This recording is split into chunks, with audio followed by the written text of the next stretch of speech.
Welcome back to Sleepy Garage, guys. Today, we're having the ultimate showdowns of compact SUVs. Got three powerhouses, including the RAV4 Hybrid, CR-V Hybrid, and the Hyundai Tucson Hybrid. It is the battle of the best, so you won't want to miss a second of this clash for compact SUV supremacy. So grab your popcorn, hit that subscribe button, and let's begin.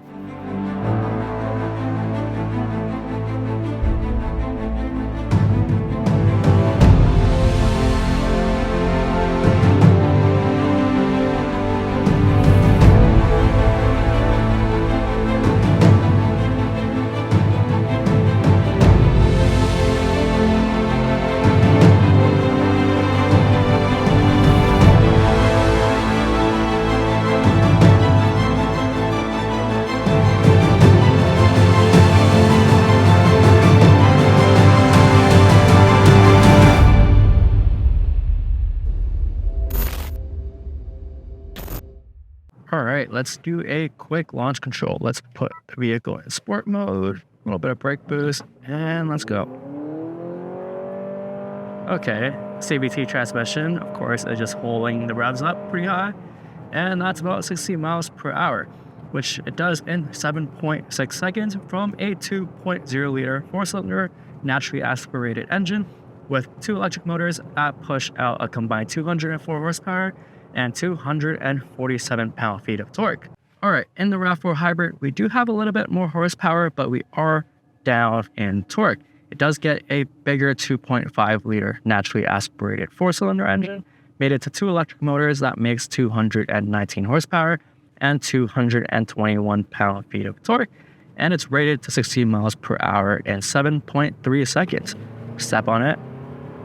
Engine is actually pretty loud when you're flooring it, but it's actually quick. The only turbocharged option here is the most powerful. It is the Tucson Hybrid with turbocharged 1.6 liter inline four with a gas engine and the electric motors that make a combined 226 horsepower and 258 pound-feet of torque.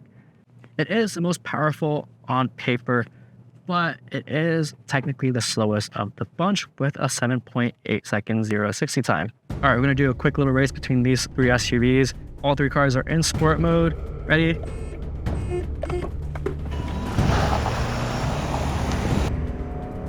Yeah, the RAV4 is just gone.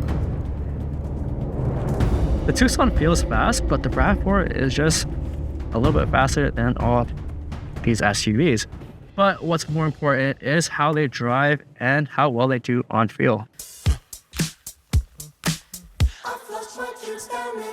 Sport mode, a little bit of brake boost, and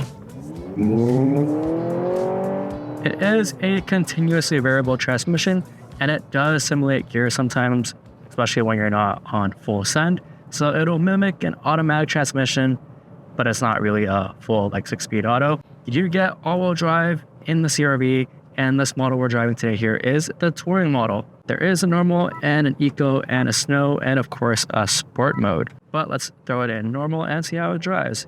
It does transition between all electric mode and gasoline mode whenever you let off the gas, or you're just rolling pretty slowly, or you're just lightly on the gas. The EV logo in the dashboard will light up and the engine will shut off. And then once you're heavy on the throttle again, the engine will kick on, and it does it pretty seamlessly. Coming around this bend, it actually handles quite well. And the brakes are pretty good. Accelerating it, you do get the electric torque right off the bat, so it helps accelerate. And it's such a comfy car. I think out of the three vehicles, this is the most premium feeling ride quality. It does have double paned windows, so I think the ride is a little bit quieter than a Tucson and the RAV4. The steering is relatively on the lighter side. It is a bit heavier than the RAV4, but not quite as heavy as the Tucson. And there is a B mode, which is your braking mode, and it's regen braking. So you can brake the vehicle by just using the paddles, like how you do in an all-electric vehicle. This is the only SUV out of the three that you can do that with. It's actually pretty cool. This is a little bit comfier than the RAV4, and I think this handles better than the other two SUVs. And if you were to get any of these SUVs in the non-hybrid format, I think the CR-V with the turbocharged engine is the best one to get. All right, back in sport mode. Let's accelerate. Yeah, this handles really well, actually. We are on winter tires, and it grips the road. It feels pretty planted. Not very much steering required either. And let's put it in B mode and use that regen braking to slow the vehicle down.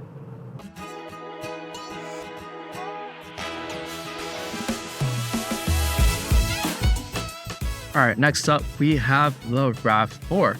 Let's do a quick launch, actually. Let's put it in sport mode, and let's go.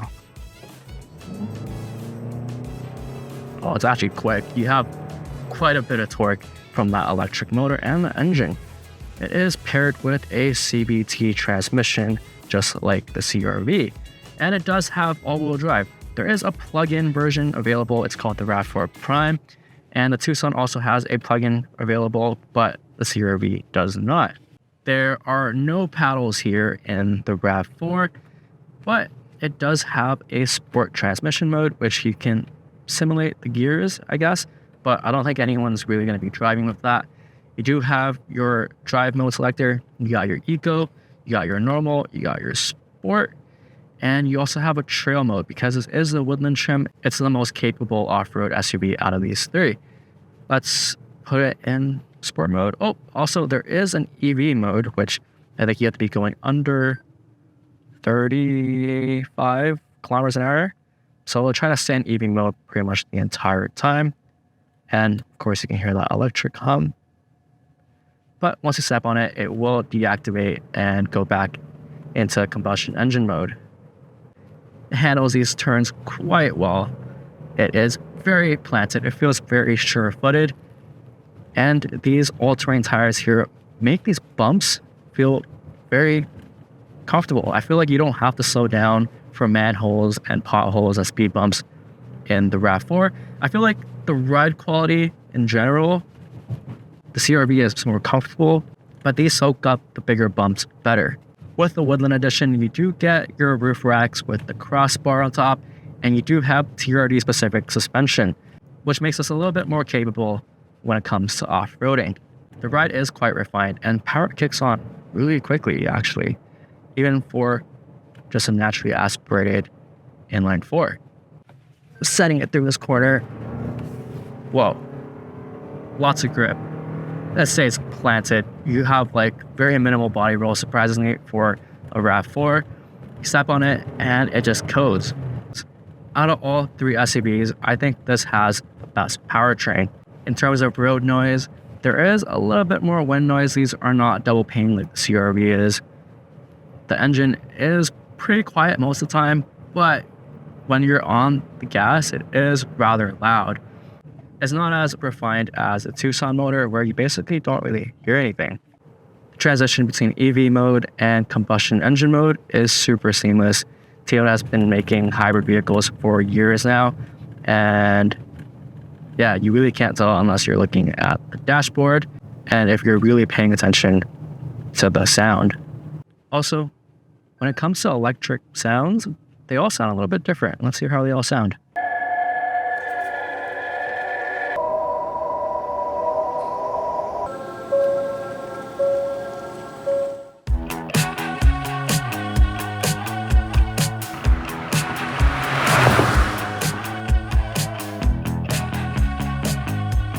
In the Tucson, you'll immediately notice how refined the vehicle feels, especially because it doesn't have a CVT transmission. It uses a traditional 6-speed automatic. So you don't really get that rubber band feeling that you do get with the other vehicles. Instead, it shifts like a normal car. It doesn't just stay at the highest RPM, it will actually shift.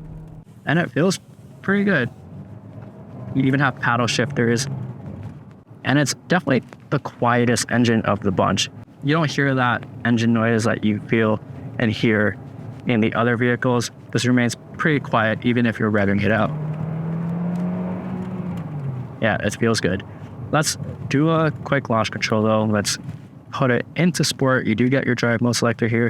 You got your eco smart mode, which automatically figures it out. You got your terrain button, which has a snow, mud, and sand mode. But let's put it in sport, the gauges are different. You cannot brake boost the car, it won't really do anything. But let's launch it anyways. Done. You get that boost kick on and it actually feels fast.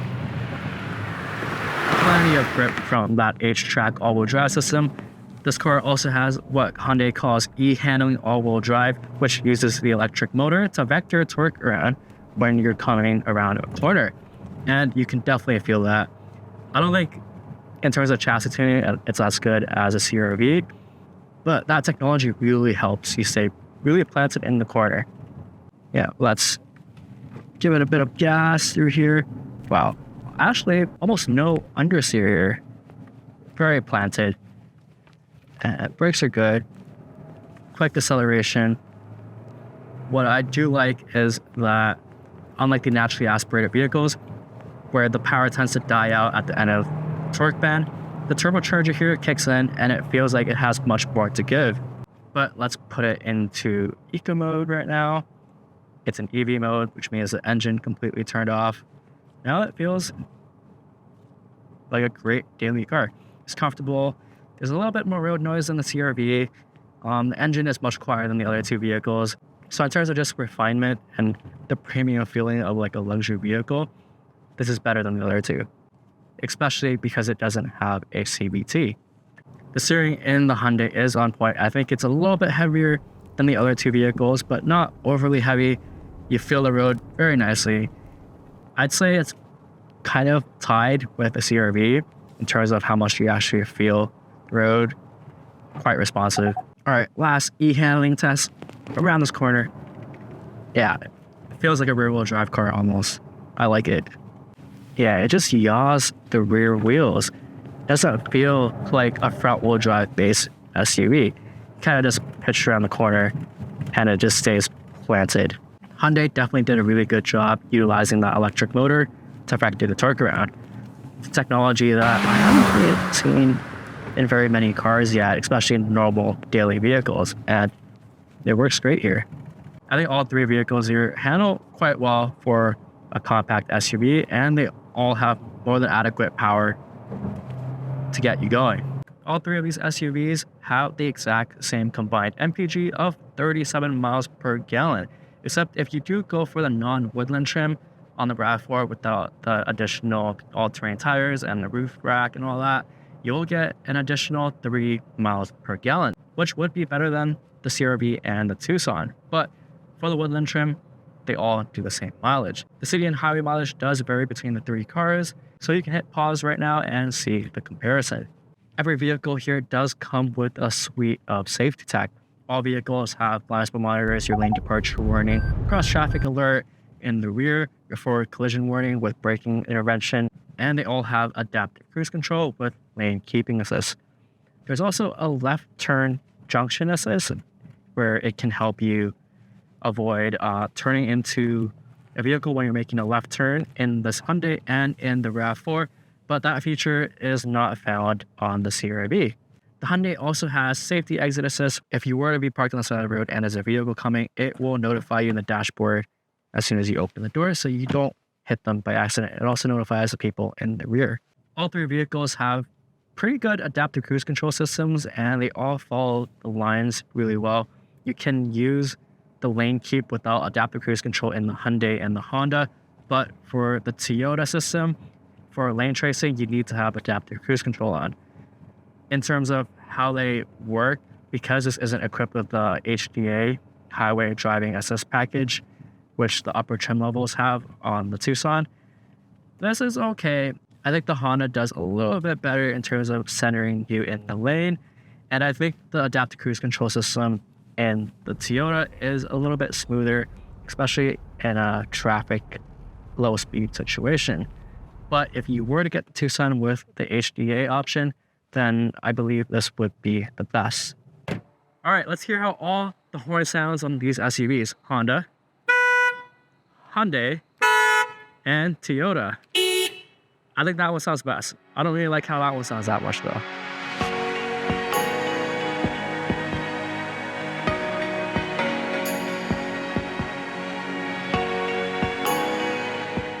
All these SUVs look pretty good, to be honest.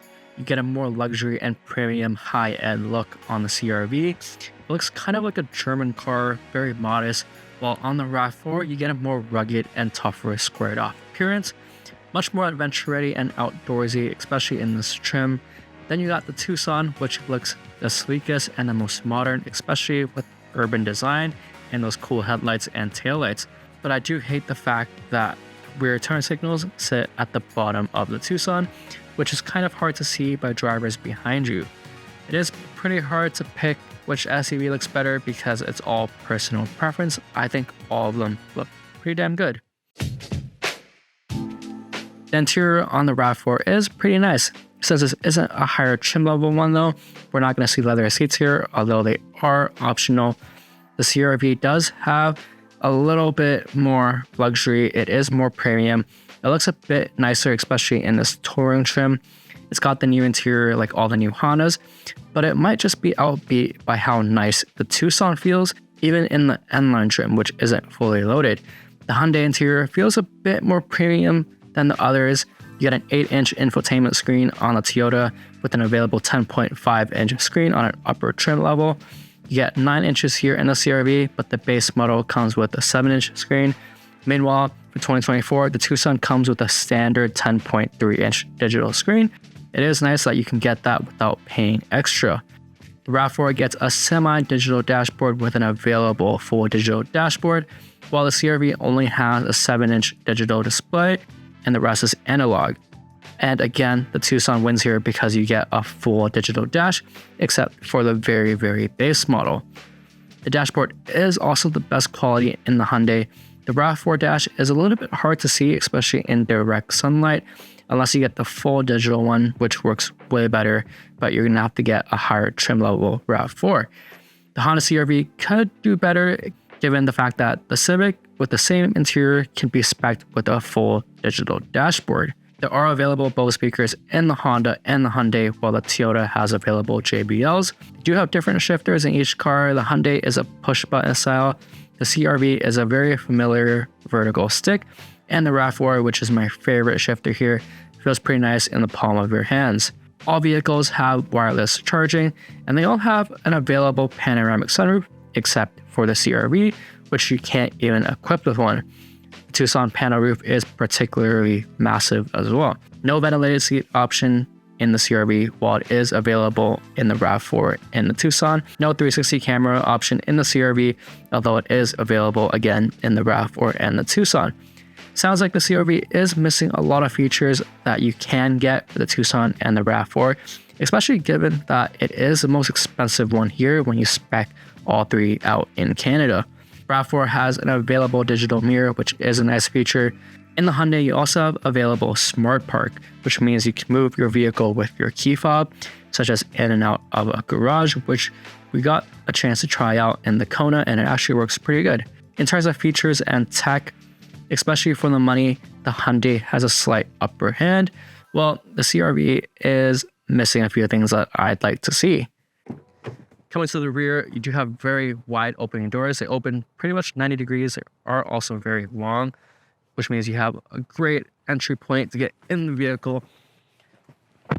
Lots of space back here. Very nice thigh support is what you'll notice immediately. And the seats are relatively high. You sit a little bit higher than the driver's seat, so it's kind of like a theater seating style where you still kind of see the windshield from here. You got your 2 USB-C ports back here and your vents, and these seats do recline quite a bit actually, where you could be quite comfortable back here. Lots of headroom, lots of legroom. This is the best in class interior in terms of space.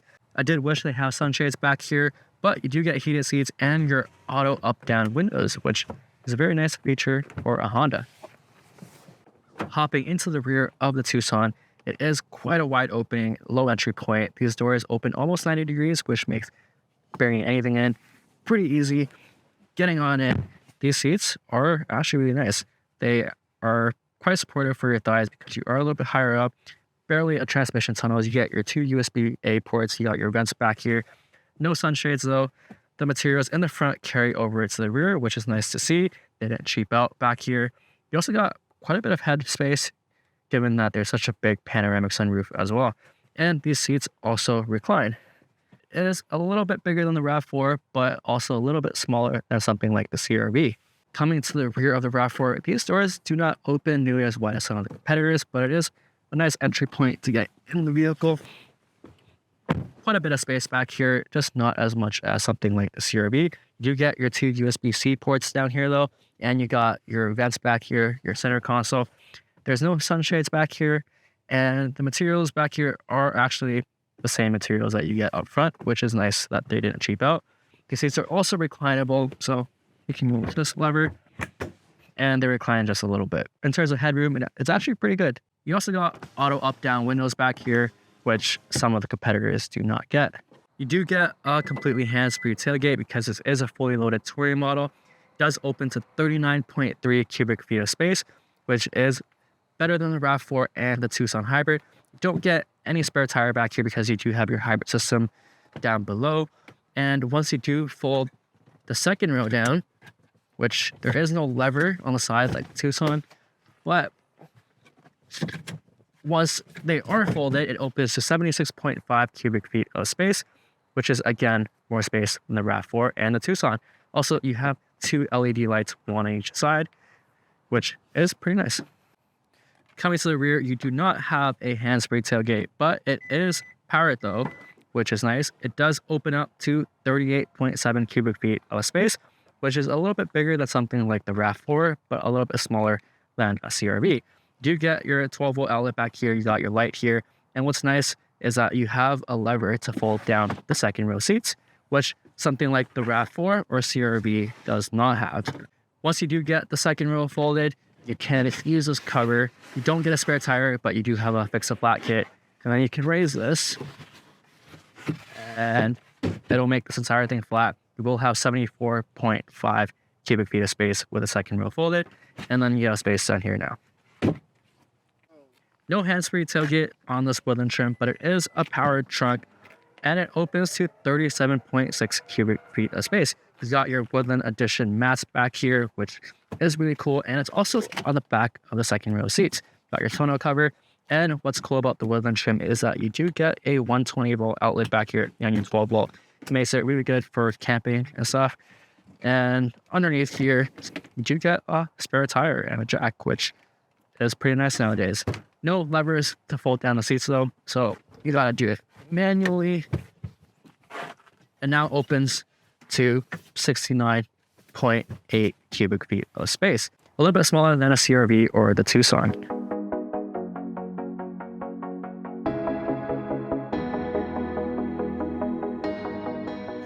Depending on trim and specifications, they are pretty closely priced. All these SUVs are more similar than not. They all basically do very similar fuel mileage, although the RAV4 can be slightly more efficient without the Woodland trim, making it the most efficient option, and the RAV4 is also the quickest with its renowned reliability. The CR-V is the most practical with the most space and the most comfortable ride, while the Tucson is the more premium feeling car, especially the interior and how it drives, and it also has the most tech and features per dollar. And it's the only one here with a 5-year 60,000 mile warranty rather than 3-year 36K warranty you get in the Honda and Toyota. In terms of tech, safety, and feature comforts, they have a few unique pros and cons, but they are pretty similar. The best SUV? Well, there is no best because ultimately it boils down to personal preference and specific priorities, and with whichever path you choose in this battle, rest assured that you really can't go wrong with either. Stay tuned as we'll be releasing a full review on all 3 of these SUVs, so hit the subscribe button, and as always, thanks for watching. 3-row SUVs to choose from, like the Hyundai Palisade and the Honda Pilot, both of which basically do the same thing. But let's see which one is better and what the differences are.